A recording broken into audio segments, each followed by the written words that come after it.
नमस्कार, news 21 express में आपका स्वागत है। आइए डालते हैं आज की ताजा ट्रेंड खबरों पर। हरियाणा के करनाल से पुलिस ने 4 संदिग्ध आतंकियों को किया गिरफ्तार। 3 आईईडी और 31 कारतूस बरामद। दिल्ली को दहलाने की बड़ी साजिश नाकाम हो गई है। हरियाणा के करनाल से 4 संदिग्ध आतंकियों को जिला पुलिस ने गिरफ्तार किया है।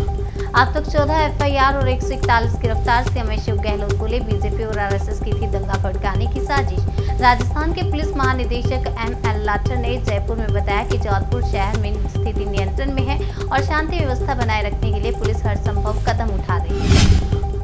देश में एक्टिव मरीजों की संख्या 19,000 के करीब। पटियाला लॉ यूनिवर्सिटी के 60 छात्र मिले कोरोना पॉजिटिव। देश में पिछले 24 घंटों में कोरोना वायरस के 3,275 नए केस सामने आए हैं और 55 लोगों की मौत हो गई। वहीं कल 3,010 भी ठीक हुए हैं। 2 हिंदू बहनों ने ईदगाह के लिए दान की 1.5 करोड़ की जमीन। पिता की थी आखिरी इच्छा।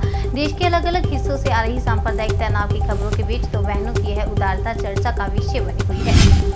रूस यूक्रेन युद्ध संकट के बीच मिलकर सकारात्मक भूमिका निभाएंगे भारत फ्रांस। मोदी और मैक्रो की मुलाकात में बनी सहमति। प्रधानमंत्री नरेंद्र मोदी 3 दिनों के यूरोप दौरे पर फ्रांस के राष्ट्रपति इमानुएल मैक्रो से मिले। यहां इन दोनों के बीच रूस यूक्रेन के बीच युद्ध पर भी बातचीत हुई।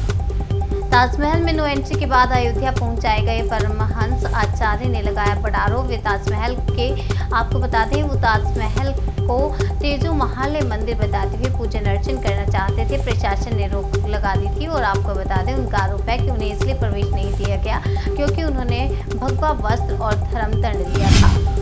राम रहीम की वीडियो कॉन्फ्रेंसिंग के जरिए अदालत में पेशी। बेअदबी मामले में 16 मई को अगली सुनवाई। डेरा सच्चा सौदा सिरसा प्रमुख गुरमीत राम रहीम की बुधवार को पंजाब के फरीदकोट सीजेएम की अदालत में बेअदबी मामले में वीडियो कॉन्फ्रेंसिंग के जरिए पेशी हुई। इस मामले की अगली सुनवाई 16 मई को होगी। अमरनाथ यात्रा को नुकसान पहुंचाने की साजिश बेनकाब। सांबा सेक्टर में बीएसएफ को मिली सुरंग। बीएसएफ ने जम्मू कश्मीर के सांबा सेक्टर में बुधवार शाम को एक भूमिगत सुरंग ढूंढ निकाली। इस सुरंग का आतंकवादी घुसपैठ के लिए इस्तेमाल किया जा सकता था, लेकिन बीएसएफ ने पाकिस्तान की साजिश नाकाम कर दी। इंडिया की परमाणु ताकत बढ़ाने में फ्रांस देगा साथ। भारत को वीटो पावर मिलने का भी किया समर्थन। आपको बता दें प्रधानमंत्री नरेंद्र मोदी और फ्रांस के राष्ट्रपति इमैनुअल मैक्रो ने द्विपक्षीय और वैश्विक मुद्दों पर गहनता से चर्चा की और दोनों नेता भारत फ्रांस रणनीतिक साझेदारी के अगले चरण के लिए महत्वाकांक्षी एजेंडा तैयार करने पर सहमत हुए। राजधानी में 8 मई तक नहीं चलेगा बुलडोजर। एमसीडी को दिल्ली पुलिस ने फोर्स देने से किया मना। एमसीडी सेंट्रल जोन के चेयरमैन राजपाल सिंह के अनुसार दक्षिण एमसीडी द्वारा 13 मई तक अवैध निर्माण गिराए जाने हैं। खरगोन हिंसा के 24 दिनों बाद हटा कर्फ्यू। पहले की तरह खुल सकेंगी दुकानें।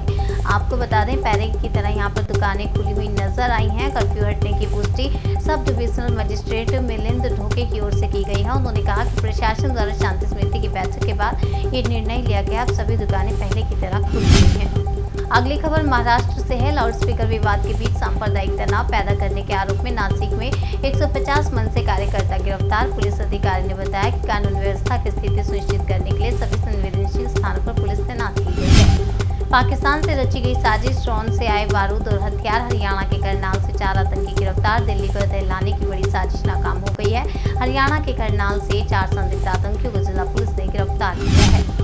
कोयले की कमी से निपटने के लिए रेलवे ने तैयार किया खास प्लान। मालगाड़ियों की संख्या भी बढ़ेगी। कोयले की कमी से निपटने के लिए रेलवे ने एक खास प्लान तैयार किया है। रेलवे अपनी कुछ यात्री रेलगाड़ियों के फेरे घटाकर मालगाड़ियों की संख्या भी बढ़ाएगा, जिससे रूट पर ट्रैफिक कम हो और ज्यादा से ज्यादा कोयले की ढुलाई की जा सके। बिहार में 2 अक्टूबर से 3,000 किलोमीटर की पदयात्रा करूंगा, ये कहना है प्रशांत किशोर का। प्रशांत किशोर ने कहा कि लालू और नीतीश कुमार के 30 साल के शासन के बाद भी बिहार पिछड़ा राज्य है। अगर बिहार को आगे बढ़ाना है तो सबको आगे बढ़ना होगा। गेहूं की किल्लत के अटकलों पर सरकार ने लगाया विराम। कहा देश में है गेहूं का पर्याप्त स्टॉक। गेहूं की किल्लत के अटकलों पर विराम लगाते हुए सरकार ने कहा कि इस साल गेहूं की पैदावार और सरकारी खरीद लक्ष्य से कम होने की संभावना है, लेकिन देश में गेहूं का पर्याप्त स्टॉक है। महिलाओं के बाद अब दिल्ली के मजदूरों को भी मिली मुफ्त बस सेवा की सुविधा। 10 लाख मजदूरों के लिए बनेगा फ्री पास। दिल्ली सरकार ने अब महिलाओं के बाद दिल्ली के मजदूरों को भी मुफ्त बस यात्रा की सुविधा दी है। इससे दिल्ली के करीब 10 लाख मजदूरों को फायदा मिलेगा। अगली खबर महाराष्ट्र से है। देवेंद्र फडणवीस ने आदित्य ठाकरे को बताया मर्सिडीज बेबी। बोले उन्होंने संघर्ष नहीं किया। फडणवीस ने कहा मुंह में सोने का चम्मच लेकर पैदा हुई इन मर्सिडीज बेबी को कभी कोई संघर्ष नहीं करना पड़ा, इसलिए वो निश्चित रूप से कार सेवकों के संघर्ष का मजाक उड़ा सकते हैं। न्यूज़ 21 एक्सप्रेस में आज के लिए फिलहाल इतना ही। तब तक के लिए मुझे दीजिए इजाजत और देखते रहिए न्यूज़